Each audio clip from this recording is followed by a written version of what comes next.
آپ کہتے ہیں علماء سے تو میں نہیں بیٹھوں گا. وہ علماء کے ساتھ بیٹھنے تو پھر ہر بندے سے کیا مراد؟ سائنٹسٹ ایک بندہ؟ میں سائنٹسٹ کی اچھا سائنٹسٹ، یہ کلیئر کر دیں. مجھے ان پہ یقین ہے اچھا کہ ان کا دین مان اپنی کتابوں کے اوپر ہے، ٹھیک وہ اس میں تعویلات نہیں کریں گے. ٹھیک ہے. کیونکہ ادھر تو ہم نے دیکھ لیا علماء تو نہ قرآن کو مان رہے ہیں، نہ بخاری کو، نہ مسلم کو. جب اپنے مسلک کے خلاف آتی ہے تو وہ تعویلات کرنا شروع کر دیتے ہیں. دنیا میں 70% لوگ بغیر رفع یدین کے نماز پڑھ رہے ہیں مسلمان، جبکہ وہ اپنا دعویٰ جس سنی کتابوں کا کرتے ہیں بخاری مسلم، اس میں رفع الیدین کا طریقہ لکھا ہوا ہے. نہیں وہ مانتے ہیں رفع یدین کا، انکار تو نہیں. رفع الیدین کا انکار نہیں کرتے، مذاق اڑاتے ہیں. نہیں وہ کہتے ہیں جی یہ ترک ہو گیا، منسوخ ہو گیا. ہاں نہیں، لیکن مذاق بھی اڑاتے ہیں نا، مکھیاں مارنا بھی کہتے ہیں نا. بخاری مسلم تو کہیں اس کو منسوخ نہیں لکھا، وہ نہیں کہتے. ہاں ان کا تو دعویٰ یہ نہیں ہے نا. تو پھر یہ کہہ دینا کہ ہم بخاری مسلم کو نہیں مانتے ہیں، یہ پرانی ایبسلیٹ کتابیں ہیں. اس کے بعد کوئی نئی کتابیں تھیں ہماری، وہ گم چکی ہیں، وہ امام مہدی کی نہیں. بخاری میں مطلب میں اصولی بات یہ نہیں میں کہہ رہا ہوں کہ دعوت بخاری میں کوئی ترک رفع یدین کی روایت نہیں ہے. نہیں بخاری میں اگر نہ ہو اور کسی اور کتاب میں ہو تو سکتی ہے نا، مطلب سنی طور پر. بخاری مسلم تو مجھے نہیں پتا ہے، مجھے نہیں پتا ہے کہ نہیں، لیکن یہ تو کوئی نہیں. میں نے مسئلہ نمبر 70B میں بتایا جو ہے بھی وہ جعلی روایتیں ہیں. ٹھیک ہے، ٹھیک ہے نا. مضبوط روایتیں تو یہی ہیں. پھر یہ خود چار امام بات کرتے ہیں، 4 میں سے 3 امام تو رفع الیدین کے قائل ہیں. میں اب ادھر بتاتا ہوں اس کے اگینسٹ جو سائنٹسٹ، یہ جو فزکس کی فیلڈ کے لوگ ہیں نا، جو سمجھدار سلجھے ہوئے، ان میں اتنی جرت ہے کہ جب وہ اگر آپ ان کو ان کی ٹیکسٹ بک سے کوئی بات بتا دیں گے نا، وہ اس بات کا مذاق نہیں اڑائیں گے اور کہیں گے نہیں آپ کو سمجھ نہیں آیا، یہ تو یہ لکھا ہوا ہے. وہ وہی لکھا ہوا ہوگا، وہی کو کہہ بھی رہے ہوں گے. ادھر تو بالکل الٹ بات بنا دیتے ہیں نا. ایاک نعبد و ایاک نستعین سے یا علی مدد ثابت کر دیتے ہیں. حالانکہ بندہ کہتا ہے یار یہ کیا ہو گیا ہے، پھر تو کچھ بھی ثابت ہو سکتا ہے. لیکن انشاءاللہ فزکس کی فیلڈ کے جو پروفیسرز ہیں اور اس کے جو ٹیچرز ہیں جو ایماندار قسم کے، بلکہ میجورٹی میں کہوں گا، شاید اکا دکا ہی کوئی ہو، میرے تو ابھی تک نہیں ملا کوئی بھی، تو وہ یہ حرکت نہیں کرے گا. ان میں شرم و یا اس طرح کی ہوتی ہے کیونکہ ان کی کوئی چیز ٹیک پہ نہیں لگی ہوتی. فزکس کے کسی مسئلے میں غلط ثابت ہو جائے ان کی نوکری ختم نہیں ہو جاتی، لیکن یا تو مسجد کمیٹی مسجد سے فارغ کر دے گی نا. بہت بڑا فرق ہے. تو ہم ان کے لیے بیٹھنے کے لیے تیار ہیں. ہم صرف یہ کہتے ہیں اپنا مقدمہ، ہود بھائی ہوں یا کوئی بھی، اپنا مقدمہ لکھ کے نا 2-4 صفحوں میں ہمارے سامنے رکھتے ہیں. کیونکہ ہمیں یہ یقین ہے کہ جب بھی ہم ان سے سائنس کے اوپر بات کرنا شروع کریں گے نا، سائنس کی لمیٹیشن ان کو بھی پتہ ہے کہ سائنس کی پرواز کہاں تک ہے. اس سے اگلا جب ہم نے سوال کرنا ہے یہ فزیکل فینومینا آف نیچر پہ آ جائیں گے. پھر فلسفیانہ باتیں کرنے شروع کر دیں گے، جس طرح غامدی صاحب سے یہ کرتے ہیں. پھر غامدی صاحب منہ توڑ جواب دیتے ہیں ان کو ماشاءاللہ، اور صحیح طریقے سے جس طرح وہ جڑتے ہیں نا اور کوئی نہیں جڑتا. تو اس وقت یاد آ جاتے ہیں اس پوری گفتگو کے اوپر. یہ اپنا مقدمہ لکھ دیں، کوئی لمبا مقدمہ تو نہیں ہے نا ان کا، 4-5 صفحوں میں لکھ دیں جو اپنے ہے کہ یہ تھیوریز ہیں جن کے تحت یہ پریکٹیکل اس کی فارمز ہیں. ہم ڈینائل آف گاڈ کرتے ہیں. ہم ان تھیوریز کو انشاءاللہ تعالی، کئی چیزیں تو ہم نے پڑھی ہوئی ہیں، کئی ہیں ہم ان کو سمجھنے کے لیے اپنا ٹائم لیں گے، اس کے بعد اس کے اوپر بات کر لیں گے. اس میں کوئی ایپ والی بات تو نہیں ہے. لیکن شرط یہ ہوگی کہ نہ آپ سائنس کے علاوہ جائیں گے نہ وہ جائیں گے. ہاں پھر موضوع جو ہے پھر یہ نہیں ہونا چاہیے کہ جی وہ جو ہے وہ ایتھوپیا کے اندر اتنے جو بندے ہیں جو وہ بھوک سے کیوں مار رہے ہیں. ٹھیک ہے جی، اللہ کدھر ہے، فلاں جگہ زلزلے میں 1 لاکھ بندہ مر گیا تو اللہ کدھر ہے. پھر یہ باتیں نہیں کرنی ہے سائنس. ہاں پھر سائنس کی بات ہوگی ایگزسٹنس آف گاڈ کے اوپر. جب گاڈ ایگزسٹ کرتا ہے باقی سارے سوال پھر بے معنی ہو جائیں گے. اچھا کائنات کے بارے میں یہ بات کہی جاتی ہے کہ جی 4.5 ارب سال سے بھی زیادہ جو ہے یہ اس کو بنے ہوئے عرصہ ہو گیا. نہیں اس سے بھی زیادہ 15 ارب سال. اور انسان جو ہے وہ زیادہ سے زیادہ بھی 8 سے 10 ہزار سال پرانا ہے. تو یہ دریہ یہ سوال کرتے ہیں، کہتے ہیں جی اتنا عرصہ اللہ تعالیٰ نے گیپ کیوں دیا ہے، کوئی کیا سوچ بچار کرتا رہے. نہیں ہم نے تو کبھی دعویٰ نہیں کیا کہ انسان جو ہے وہ 10,000 سال پرانا ہے. ہمیں تو نہیں پتا.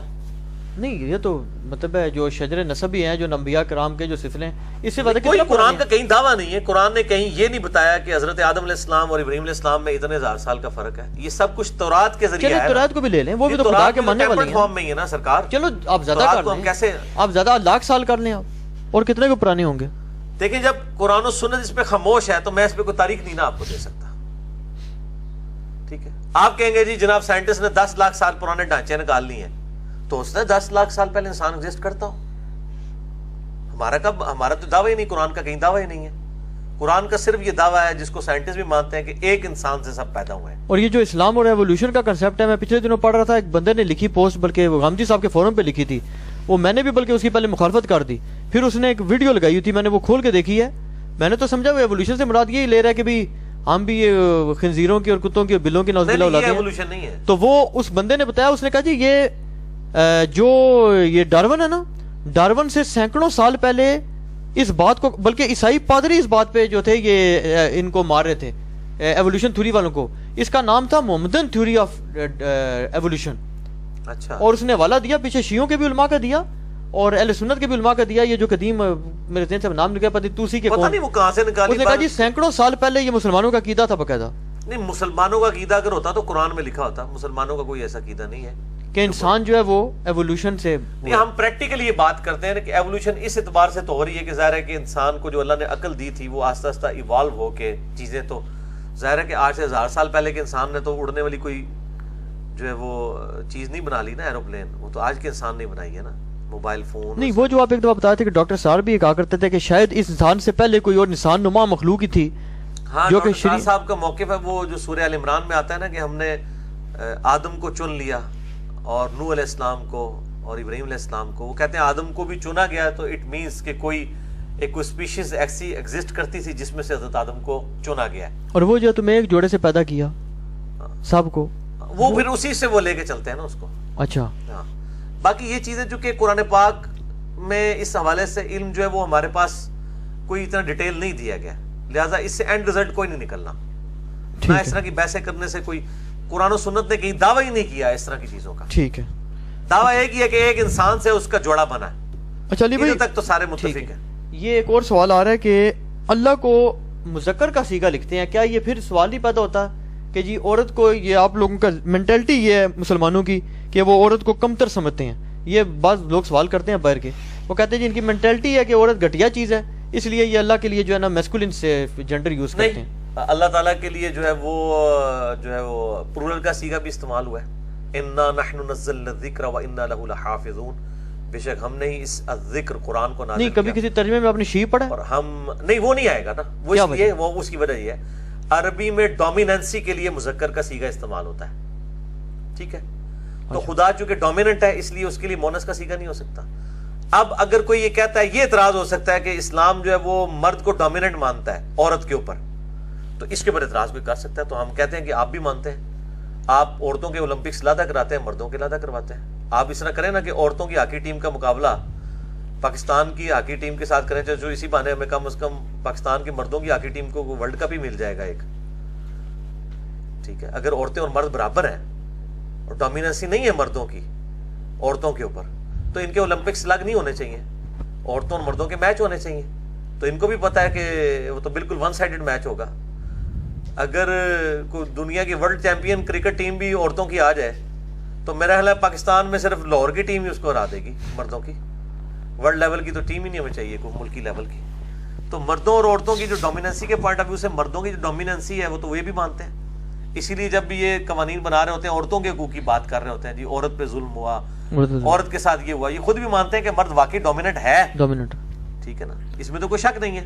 اچھا ایک سوال علی بھائی, دنیا میں جو سب سے زیادہ جو بدتمیز قسم کا جو ہے نا یہ ان کا ہے نا ڈیبیٹر, ولیم کریگ لین تو سوفسٹیکیٹڈ آدمی ہے نا, ڈیوڈ ووڈز ہے جی جی, کہ جو بڑے نا وہ یعنی کہ اٹیک کرتا ہے اور بڑے یعنی گھٹیا قسم کے اٹیکس بھی کرتا ہے. تو اس نے ایک سوال اٹھایا, مجھے اس کی بڑی پریشانی ہوئی, میں نے کچھ دیکھا ہے ویسے انٹرنیٹ پہ, لیکن آپ کی رائے لینا چاہ رہا ہوں. وہ کہتا ہے جی کہ قرآن پاک کی آیت ہے کہ نعوذ باللہ نعوذ باللہ نعوذ باللہ, اگر رسول پاک صلی اللہ علیہ وسلم قرآن کو اپنی طرف سے کریں نا, اس طرح کے الفاظ ہیں اس کا ترجمہ, تو ہم آپ کی نعوذ باللہ رگے جان کاٹ دیں. ہاں سورۃ الحاق. اس کے بعد وہ ایک آدھ حدیث لے آتا ہے بخاری کی, ان دونوں کو جوڑتا ہے, اور جو ایک ویب سائٹ ہے جو کہ پاکستان میں بینڈ بھی ہے آنسرنگ اسلام کے نام سے نا, جیسے ہماری آنسرنگ کرسچینٹی ہے اس طرح, تو وہ کہتے ہیں جی کہ یہ وفات سے پہلے آپ صلی اللہ علیہ وسلم کی ایک حدیث ہے جس میں اس قسم کے کوئی الفاظ آتے ہیں کہ جو مجھے زہر کھلایا گیا تھا اس کا اثر میں محسوس کر رہا ہوں اور ایسا لگتا ہے کہ جیسے میری رگ کاٹ رہی ہے. تو وہ کہتا ہے جی یہ دیکھیں نعوذ باللہ دونوں کو اکٹھا کر دیتا ہے. نہیں وہ دو بالکل الگ چیزیں ہیں, یہ تو اہم ہی مطلب ایک دو چیزیں خام خواہ جوڑ کے رزلٹ نکال رہے ہیں. یہ جو آیت میں نے اسی آپ کی گفتگو کے دوران ہی نکال لی ہے, سورہ الحاقہ پارہ نمبر 29 میں ہے, اعوذ باللہ من الشیطان الرجیم. یہ پورا کانٹیکسٹ چل رہا ہے کہ انہ لقول رسول کریم, بے شک یہ ایک عزت والے رسول کا کلام ہے, یعنی حضرت جبریل علیہ السلام کا. وما ہوا بقول شاعر, یہ کسی شاعر کا کلام نہیں ہے. قلیلا ما تؤمنون, لیکن بہت ہی کم ہے جو تم ایمان لے کے آتے ہو. ولا بقول کاہن, اور یہ کسی کاہن کا قول نہیں ہے. قلیلا ما تذکرون, لیکن بہت ہی کم تم نصیحت حاصل کرتے ہو. تنزیل من رب العالمین, یہ اتارا ہوا ہے رب العالمین کی طرف سے. ولو تقول علینا بعض الاقاویل, اگر نبی صلی اللہ علیہ وآلہ وسلم کچھ ایسی بات ہماری طرف منسوب کر دیتے جو ہم نے ان کے اوپر نازل نہیں کی تھی، لَأَخَذْنَا مِنْهُ بِالْيَمِينَ، تو ہم ان کا دایاں ہاتھ پکڑتے، ثُمَّ لَقَطَعْنَا مِنْهُ الْوَتِينَ، اس کے بعد ان کی رگے جان کو کاٹ دیتے۔ یہ ایک محاورتاً بات ہے کہ دائیں ہاتھ سے پکڑا، یعنی وہ طاقتور جیسے وہ پکڑتا ہے کوئی کسی کا دائیں ہاتھ، یعنی طاقت کی نشانی ہے، اس کو پکڑا، اس کی شارہ کاٹ دی۔ فَمَا مِنْكُم مِّنْ أَحَدٍ عَنْهُ حَاجِزِينَ، اور پھر تم میں سے کوئی ایک بھی جو ہے وہ ان کو بچانے والا نہ ہوتا۔ وَإِنَّهُ لَتَذْكِرَةٌ لِّلْمُتَّقِينَ، اور یہ قرآن تو نصیحت ہے، یا نبی صلی اللہ علیہ وسلم جو ہے وہ نصیحت ہے ان لوگوں کے لیے جو واقعی ڈر جائیں۔ اس میں کہا جا رہا ہے کہ آپ صلی اللہ علیہ وسلم کو اللہ تعالیٰ یہ سارے معاملے، کافروں کو کہا جا رہا ہے کہ اگر نبی صلی اللہ علیہ وسلم ہم پہ کوئی جھوٹ منسوب کرتے تو ہم یہ کر دیتے کہ دایاں ہاتھ پکڑتے ہیں، شارک کو کاٹ دیتے آپ صلی اللہ علیہ وسلم کی۔ یہ کس نے بات بتائی ہے؟ نبی صلی اللہ علیہ وسلم نے خود بتائی ہے، ٹھیک ہے۔ تو پریکٹیکلی آپ صلی اللہ علیہ وآلہ وسلم نے اللہ تعالیٰ کے اوپر کوئی ایسی چیز جھوٹی باندھی نہیں ہے۔ باقی رہی حدیث، اس میں تو یہ الفاظ ہیں، اس میں تو کہیں نہیں ہے کہ دایاں ہاتھ پکڑا اور آپ کی شارک کاٹ دی گئی۔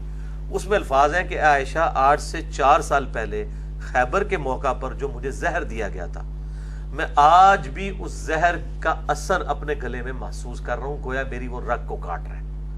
وہ تو اللہ کا تو ذکر ہی نہیں اس میں کہ جی اللہ تعالیٰ نے پکڑ کے شارک کاٹ دی، اللہ نے 4 سال انتظار کرنا سی، ٹھیک ہے۔ وہ تو میں نے یہ بھی وفات رسول کے اوپر مسئلہ 163 ریکارڈ کرا، اس میں نے بتایا کہ آپ صلی اللہ علیہ وآلہ وسلم کو آنری طور پہ اللہ تعالیٰ نے جو ہے وہ شہادت کی موت دی ہے اس حوالے سے کہ وہ زہر عود کر آیا اور آپ صلی اللہ علیہ وسلم شہید۔ اچھا، میں کہ انٹرنیٹ پہ پڑھ رہا تھا، وہ کہہ رہے تھے کہ اس حدیث کا جو ترجمہ کیا گیا ہے یہ ترجمہ غلط کیا ہے ہمارے، نہیں اس میں تو الفاظ ہی نہیں نا یہ والے، اس میں ایک وہ جو زہر میں نے کھایا تھا وہ اب بھی میری رگ کو کاٹ رہا ہے، تو ٹھیک ہے، وہ تو زہر کھایا تھا نا، وہ جو بکری کھا لی تھی، صحیح بخاری میں آتا ہے، وہ جو یہودیہ نے دعوت کی تھی، اس کا زہر 4 سال کے بعد لوٹ آیا۔ اس میں تو یہ نہیں ہے کہ آپ صلی اللہ علیہ وسلم نے نعوذ باللہ 4 سال پہلے کوئی بات کی تھی تو اللہ تعالیٰ نے آپ شارک کاٹنی تھی تو اسی وقت ہی کاٹ دینی چاہیے تھی۔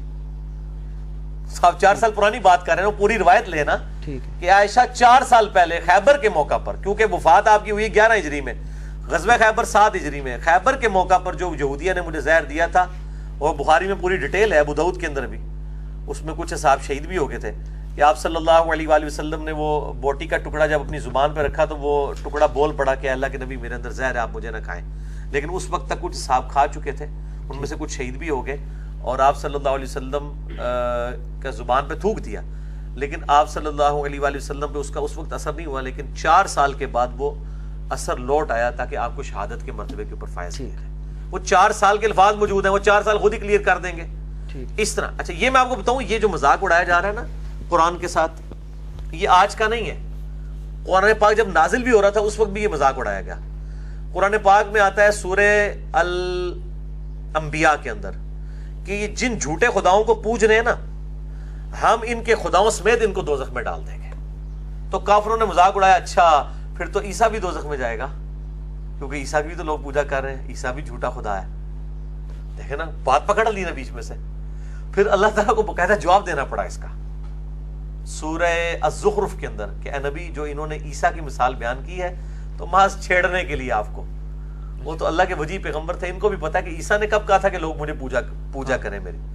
اب ہمیں بھی یہ عقل مانتی ہے کہ عیسیٰ کو وہ دوزخ میں پھینکا جائے گا، عیسیٰ نے کب اپنا بت خود بنوایا ہے یا اپنی عبادت کروائی ہے؟ وہ لوگوں نے ان کے بارے میں ڈیوینٹی کلیم کی ہے نا، وہ تو ان بتوں کے بارے میں کہا جا رہا ہے جن کو لوگوں نے خدا بنایا، اور ان کو بھی عذاب نہیں دیا جائے گا، بیسیکلی ان پتھروں کو، ان کا تو کوئی قصور نہیں ہے، ان کافروں کی حسرت میں اضافہ کیا جائے گا۔ اچھا ان پہ تکیہ تھا، یہ بھی ساڑھے نال ہی نے، اے ساڑھے بزرگوں تے تکیہ سی، بزرگ بھی اتنے نال ہی آئے نے ساڑھے، حضرت صاحب تسی بھی آئے ہو، وہ اس واسطے ہوئے گا۔ اچھا بیچ میں یہ جو مرزات ہیں اس کا بعض لوگ انکار کرنے لگے، بلکہ اب تو یہ آج یہ سعید بھائی بھی بتا رہے تھے، میں نے بھی دیکھا ہے، ایک جنت پاکستان نام پارٹی کے نام سے ایک نئی جماعت بنی ہے جو کہ میرے خیال ہے کھلے پرویزی ہیں، جیسے غلام پرویز صاحب تھے نا، علامہ غلام پرویز صاحب، یہ مجھے لگتا ہے کہ انہیں کی آف شوٹ ہے، نہیں اٹھی ہے، یہ کافی ان کی لائکس ہیں فیس بک وغیرہ پہ، یہ جناب اس طرح کی باتیں اب کرنے لگے ہیں، اور یہ کہ ایک مرزاد جو ہے کہ سائنس سے مطلب ٹیلی کرتے ہیں، اللہ تعالیٰ اپنی چیزیں نہیں بدلتا۔ جی جی، معجزہ ہوتا ہی وہ ہے جو سائنس سے ثابت نہ ہو ثابت، جی، فزیکل فینومینا آف نیچر کو توڑنا ہی معجزہ ہے۔ اگر نبی صلی اللہ علیہ وسلم کا کوئی ایک معجزہ بھی آج سائنٹیفکلی پروف ہو جائے، سائنٹیفکلی اس اعتبار سے کہ سائنس اس کو کر کے دکھا سکتی ہے، تو نبی علیہ السلام کی جو ہے نبوت ڈاؤٹ میں پڑ جائے گی۔ نہیں تو وہ جو یہ لوگ دلیل دیتے ہیں کہ اللہ کے کلمات میں اس کے اصولوں میں تبدیلی نہیں ہوتی، اللہ کے کلمات میں تبدیلی نہیں ہوتی ہے، لیکن جب اللہ چاہے تو اپنے کلمات کو بدل سکتا ہے. یہ آپ نے بات کہاں سے نکالی؟ ظاہر ہے اللہ تعالیٰ ان اللہ علی کل شیء قدیر ہے. اللہ تعالیٰ جب ایکسیپشن دیتا ہے، اگر ایک وہ کلمات ہیں جو اللہ تعالیٰ نے فکس کر دی ہیں، ٹھیک ہے، ایک وہ چیزیں جو قانون قدرت ہے، وہ تو اللہ تعالیٰ فزیکل فینومینا آف نیچر توڑ سکتا ہے نا.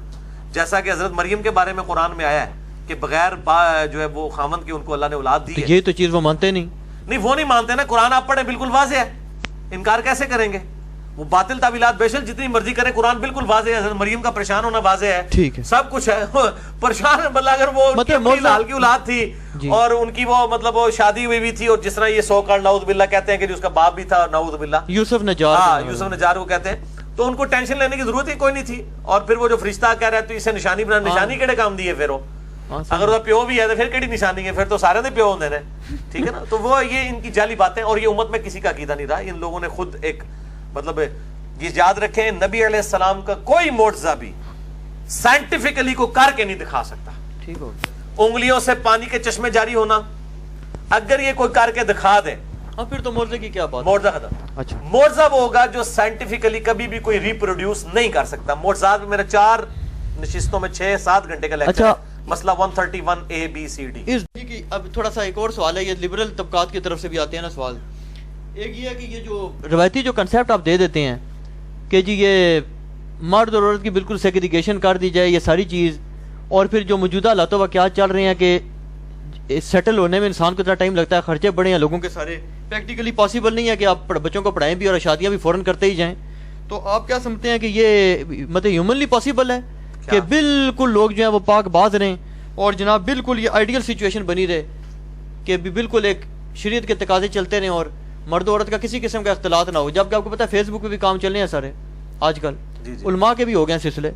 تو یہ اس اختلاط کے نقصانات تو آپ نے دیکھ لیے ہیں. بٹ ٹیکنالوجی نے آپ لوگوں کو رد کروا دی ہے. کیا ٹیکنالوجی سے شکست تسلیم کرتے ہیں اپنی؟ کس کیا طرح کی مطلب ہے یہ اخلاقی طور پہ یعنی نہیں آپ اس کا حل دے سکے نا لوگوں کو؟ نہیں، حل کیا دیں لوگوں کو؟ حل دیں کہ وہ ٹھیک ہے رابطہ کرنا شروع کر دیں. ہم تو یہ نہیں کہتے. ہم کہتے ہیں کہ جی جس طرح صحابہ کرام کو اللہ نے قتال کی آزمائش میں ڈالا تھا اور بیوی بچوں کو کیا ان کی قربانیاں تھیں، بیوی بچے چھوڑ کے تو جنگ یرموک میں اور جنگ قادسیہ میں چلے گئے. وہ ان کو پتا تھا ہمارے چھوٹے چھوٹے بچے ہیں. 8,500 مسلمان جنگ قادسیہ میں شہید ہوئے ہیں جب پرشین امپائر کے خلاف جنگ ہوئی ہے. وہ سارے ہزاروں بچے یتیم ہو گئے. ان پہ یہ بہت بڑی آزمائش تھی. آج آپ آئے ہیں، دن سے کتنے بھی فون آ چکے ہیں بچوں کے. آپ ذرا امیجن کریں کہ جو لوگ چھوڑ کے چلے گئے اور ان کے بچوں کو یہ پتا تھا کہ ہمارے بابا نے واپس بھی نہیں آنا، کتنی بڑی آزمائش تھی. اس وقت صحابہ کو قتال کی آزمائش میں ڈالا گیا. آج ہم پہ وہ آزمائش نہیں ہے، ہم پہ آزمائش آ گئی ہے بڑی، یہ بے حیائی کے فتنے کی شکل میں. تو ہمیں اس آزمائش سے بھی اب گزرنا ہے. ہر زمانے میں مختلف آزمائشیں آتی ہیں، ٹھیک ہے. کبھی کوئی ایک آزمائش بڑی بن جاتی ہے، دوسری چھوٹی ہو جاتی ہے. آج ہم سے کوئی اسلام کے لیے جان تو نہیں مانگ رہا، اگر کوئی مانگے گا بھی تب بھی ہم نے نہیں دینی ہوگی. وہ پاکستانی فوج نہیں لڑنا ہوگا کیونکہ ہم ٹیکسز دے کے اب فوج بن چکی ہے. ہمارا حصہ پیسوں کی حد تک موجود ہے ان کے ساتھ. باقی ظاہر ہے ہماری تو ٹریننگ نہیں نا، ہم آگے جا کے بھی ناگی باندھ کے کھلوا کے سامنے مار کے آگے ساڑی لاشیں الٹا سنبھال کے پہن گے، اسی گن بھی نہیں چلا سکتے.